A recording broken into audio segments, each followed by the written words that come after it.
Janko's wife, Monica, emerged from the kitchen and entered the living room.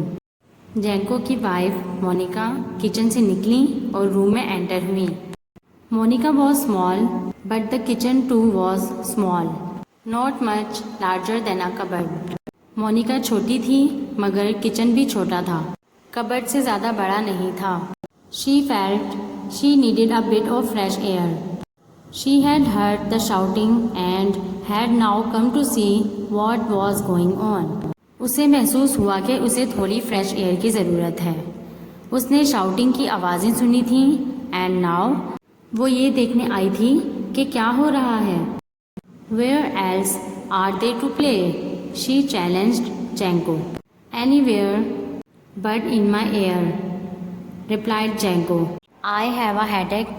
उसने जैंको को challenge करते हुए कहा, वो और कहाँ खेलें. जैंको ने आंसर दिया, कहीं भी सिवाय मेरे कानों के, मेरे सर में दर्द है. We have to learn to share the space we have, said Monica. How do you think they feel when you keep them up all night with your snoring. Monica ने कहा, हमें इस जगह पर मिलजुल कर रहना सीखना है जो हमारे पास है. हाउ डू यू थिंक वो कैसा फील करते हैं जब आप उन्हें सारी रात स्नोरिंग मीन्स अपने खराटों से जगाए रखते हैं. I wouldn't know about that, said Janko. Snoring, I am asleep at night, so how would I know what my snoring sound like. Janko said that, मुझे इस बारे में कैसे पता होगा खराटे लेते हुए. मैं रात में सो रहा होता हूँ तो मुझे क्या पता मेरे खराटों की आवाज़ कैसी है. Well, I can tell you, replied Monica. Like a buffalo running through here. The children tried to muffle their giggles. Monika ने आंसर दिया कि वेल, मैं आपको बता सकती हूँ. एक बफलो मीन्स भैंस की तरह जो यहाँ से भागकर गुजर रही हो. बच्चों ने अपनी हंसी मफल मीन्स छुपाने की बहुत कोशिश की. I can see and hear you very well, said Janko, looking at them out of the corner of his eyes.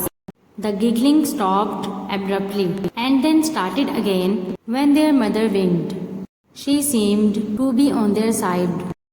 जैंको ने उन्हें आंखों के कोने से देखते हुए कहा, मैं आपको अच्छी तरह देख और सुन सकता हूँ.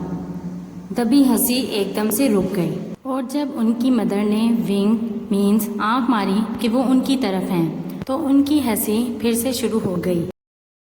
Monica shook her head, smiled at the children, and returned to the kitchen. Monika ने अपना सर हिलाया, बच्चों पर मुस्कुराई और किचन में वापस चली गई. Anton took out his deck of cards and, seating himself at the dining table, began to shuffle them noisily. Anton ने अपने ताश के पत्ते निकाले और डाइनिंग टेबल पर बैठ गया और उनको आवाज़ के साथ शफल करना शुरू किया. Lona found her rag doll and began to talk to it on the floor. "Cho, what you been doing these days?" she chirped, holding the doll aloft. लोना ने अपनी कपड़े की गुड़िया ढूंढी और फ्लोर पर बैठकर उससे बात करने लगी. चो, आप आजकल क्या कर रही हो?